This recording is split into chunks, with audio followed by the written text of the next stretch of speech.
Karena hari ini begitu banyak disinformasi, karena hari ini begitu banyak framing-framing negatif terhadap apa yang terjadi di IKN. Jadi ini luar biasa, proyek kolosal.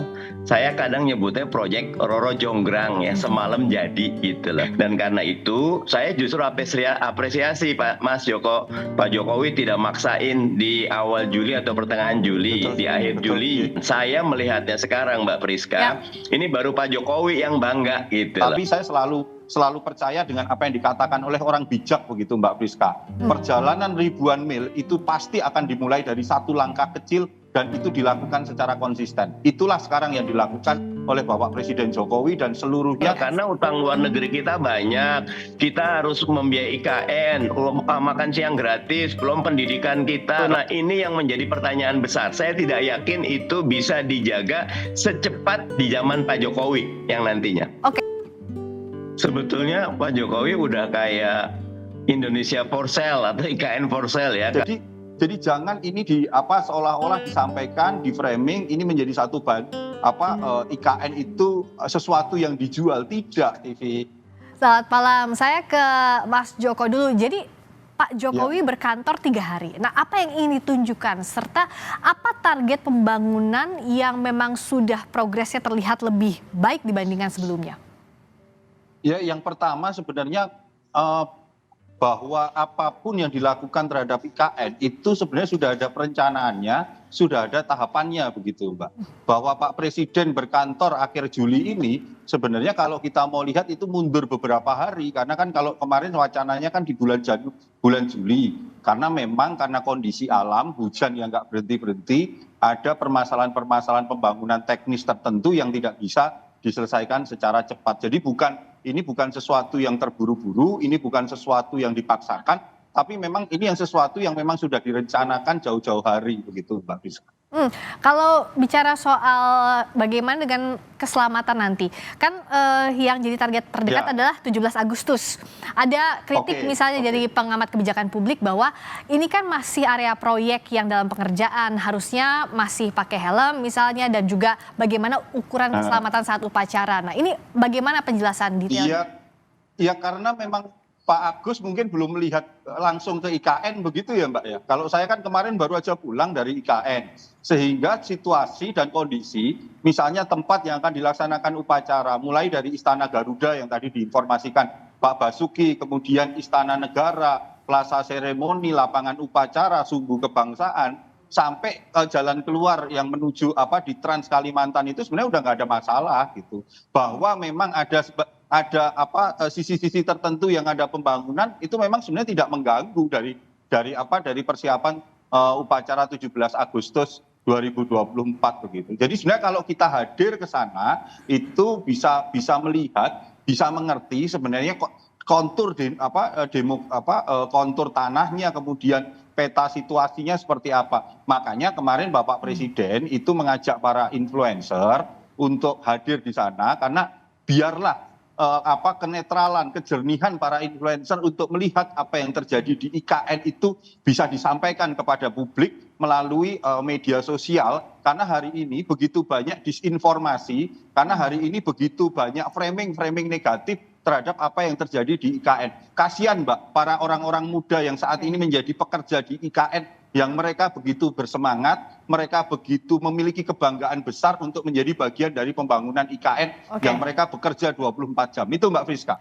Bang Mardhani, apakah yang Presiden tunjukkan berkantor 3 hari di IKN sampai boyong influencer juga ini sudah bisa menepis keraguan publik soal IKN? Yang pertama, Friska, saya apresiasi dulu Pak Basuki dan tim otorita IKN serta Pak Bambang otorita yang dulu. Saya pernah ke sana Mbak Priska, yang kerja tuh 13.000, 3 shift 24 jam. Jadi ini luar biasa, proyek kolosal. Saya kadang nyebutnya proyek Roro Jonggrang ya, semalam jadi gitu loh.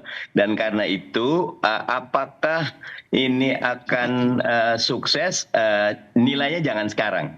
Mungkin 1-2 tahun ke depan, karena nyuwun sewu Mas Joko, jangan sampai karena tenggat deadline kita terburu-buru. alam itu punya caranya sendiri. Kita jangan melawan alam, tapi harus betul-betul bersahabat dengan alam. Dan karena itu, saya justru apresiasi Pak Jokowi tidak maksain di awal Juli atau pertengahan Juli, Betul, di akhir betul. Juli. Itu udah bagus karena jangan dipaksa. Tetapi lagi-lagi saya ingin ini jangan proyek yang sesaat, mesti sustainable, mesti betul-betul jadi kebanggaan. Saya melihatnya sekarang Mbak Priska, ini baru Pak Jokowi yang bangga gitu loh. Harusnya ini jadi kebanggaan bangsa. Gitu. Kenapa sih kalau dari sisinya Bang Mardhani, kenapa ini belum jadi kebanggaan bangsa begitu? Ya karena memang yang datang ke sana masih sangat sedikit. Betul. Terus masyarakat, gini Priska, hitung-hitungan nih ya, Pak Mas Joko pasti tahu. Koefisien bangunan yang dibolehkan di IKN itu cuma 0,3. Artinya cuma 30%. Karena kita sedang membangun city in the forest. Awalnya 0,25. Artinya kalau kita punya 100 meter, cuma boleh dibangun 30 ya. meter persegi. Padahal biaya tanahnya itu tetap mahal, Mbak. Jadi saya agak khawatir nanti yang tinggal di sana adalah kelompok tertentu. Makanya investor tertentu saya belum lihat, harusnya ada tempat untuk UMKM, ada tempat buat koperasi, ada tempat buat masyarakat kebanyakan. Karena zaman Soeharto saja itu berlaku 136, 1 rumah mewah, 3 rumah menengah, dan 6 rumah subsidi. Saya ingin IKN dimiliki semua. Kalau sekarang kan yang dikedepankan istana negara. Yang tinggal di istana negara berapa sih Pak Joko? Padahal kalau mau jadi ibu kotanya masyarakat, ya betul-betul itu dirasakan sebagai ibu kota seluruh bangsa Indonesia. Nah Mas Joko, gimana agar sense of belonging ini dirasakan oleh seluruh rakyat Indonesia tadi? Dari segi eksklusivitas, jangan sampai ini eksklusif dan ini bisa memang dijangkau lebih banyak lagi kalangan. Sebenarnya nggak eksklusif ya Mbak ya, karena memang pembangunan, tapi terima kasih tadi apa yang disampaikan Pak Mardhani, itu begitu masukan yang baik bahwa kita perlu tentang IKN ini menjadi milik bersama, dan itulah berbagai upaya yang dilakukan oleh pemerintah dan juga Pak Presiden kemarin mengundang para influencer agar mayoritas dari penduduk kita yang Gen Mil dan Gen Z ini tahu benar apa sih sebenarnya yang sedang dilakukan di IKN begitu Mbak, bahwa ini menjadi kekhawatiran ini hanya menjadi kelompok orang tertentu dan segala macam. Ya sekali lagi Mbak, ini kan ada tahapannya, ini ada regionya, sudah ditata dan sudah direncanakan. Jadi segala hal memang membutuhkan waktu. Saya sepakat bahwa memang yang namanya orang pindah rumah juga tidak bisa. Kalau kita punya rumah itu nggak bisa pindah langsung sakdet, bahasa Jawanya Pak Mardhani tahu gitu, sakdet saknyet gitu kan. Tetapi butuh waktu, butuh proses, apalagi kita memindahkan ibu kota negara seperti yang disampaikan oleh Pak Presiden, bahwa ini bukan perkara setahun 2 tahun, tapi perkara sampai 2045, butuh proses dan segala macam. Tetapi saya selalu percaya dengan apa yang dikatakan oleh orang bijak begitu Mbak Priska. Perjalanan ribuan mil itu pasti akan dimulai dari satu langkah kecil dan itu dilakukan secara konsisten. Itulah sekarang yang dilakukan oleh Bapak Presiden Jokowi dan seluruhnya, dan kita juga percaya itu yang akan dilakukan oleh pemerintahan berikutnya oleh Pak Presiden terpilih Pak Prabowo Subianto. Oke Pak, Bang Mardhani melihatnya bagaimana? Kan Pak Jokowi bilang memang ini kan bertahap, tidak bisa sekaligus misalnya jadi karena memang proyeknya pun jangka panjang. Tapi untuk mengukur apakah ini sudah sesuai target atau belum, apa dari pandangannya Bang Mardhani? Karena kan pemerintah bilang bahwa ini on the track, semuanya masih on the track. Bang Mardhani sudah terhubung lagi? Sudah. Oh silakan diulangi, tadi Ya, sempat terputus. Silakan, sekarang sudah terdengar. Jadi di zaman Pak Jokowi high speed banget, sangat cepat pembangunan. Tapi ke depan itu ruang fiskal kita sangat pendek gitu loh. Karena utang luar negeri kita banyak. Kita harus membiayai IKN, makan siang gratis, belum pendidikan kita. Kalau mau jadi negara maju, investasi di pendidikan tingginya itu harus pendidikan berkualitasnya. Belum BPJS kita. Nah, dengan kondisi seperti itu, menjaga agar momentum yang ada sekarang segera dihidupkan oleh masyarakat. Jangan jadi proyek negara saja. Kalau dari proyek negara negara, maka anggarannya dari negara terus. Tapi kalau masyarakat sudah merasakan manfaatnya, seperti burung, kalau udah rimbun semua pada datang. Nah, problem besarnya adalah menjadikan IKN betul-betul tempat yang most livable city. Dan itu pekerjaan besar, karena tidak cuma bangunan, tapi ada sumber penghidupan di situ, ada quality life di situ. Nah, ini yang menjadi pertanyaan besar. Saya tidak yakin itu bisa dijaga secepat di zaman Pak Jokowi yang nantinya. Oke, keraguan ini bagaimana menjawabnya dengan ruang fiskal yang rendah dan juga speed ini di nanti setelah masa pemerintahan Pak Jokowi apakah bisa dijaga? Ini yang diragukan Bang Mardhani tadi. Silakan Mas Joko. Ya, kita kan ada perencanaannya ya Mbak ya. Kalau tidak salah waktu itu perencanaan untuk membangun IKN itu sekitar angkanya 466 triliun atau sekian something gitu. Lalu itu ada dananya itu ada yang dari APBN, kemudian ada KPBU swasta dan juga BUMN. Lah pada titik ini sebenarnya ke depan berikutnya APBN itu sudah tidak, bukan lagi yang mendominasi yang diharapkan, tetapi adalah tadi itu KPBU swasta untuk masuk terkait dengan IKN. Tetapi sekali lagi Mbak, ini adalah IKN ini bukan sekedar proyek perumahan jangka pendek, BIM salah BIM segalanya bisa berubah, tetapi butuh proses. Dan sekali lagi kita juga butuh dukungan dari semua elemen masyarakat karena cita-cita tentang IKN, perpindahan IKN itu bukan sekedar cita-cita pemerintahan Presiden Jokowi, tapi ini sudah digagas sejak zaman Presiden Soekarno dan pada titik ini ada momentum, ada kesempatan dan inilah Presiden Jokowi melakukan eksekusi dengan segala keberanian dan risiko yang beliau hadapi. Nah, skema pembiayaan tadi apakah sudah disetujui oleh Pak Prabowo? Artinya dalam masa transisi ini pasti dibahas ya Mas Joko. Apakah ini sudah disetujui? Karena tadi seperti juga Bang Mardhani bilang ada banyak prioritas program lainnya juga yang akan dijalankan oleh pemerintahan Pak Prabowo dan Mas Gibran nanti.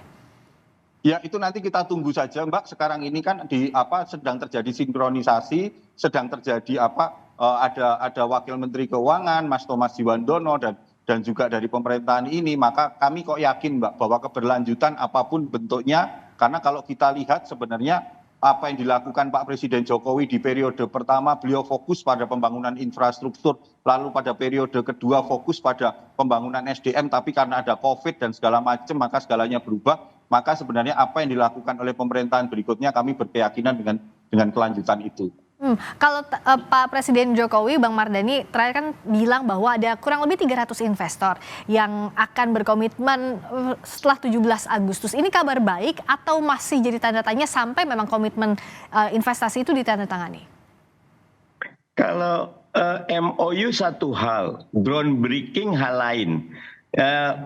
Koreksi saya Mas Joko, yang groundbreaking itu mayoritas adalah dalam negeri. Betul.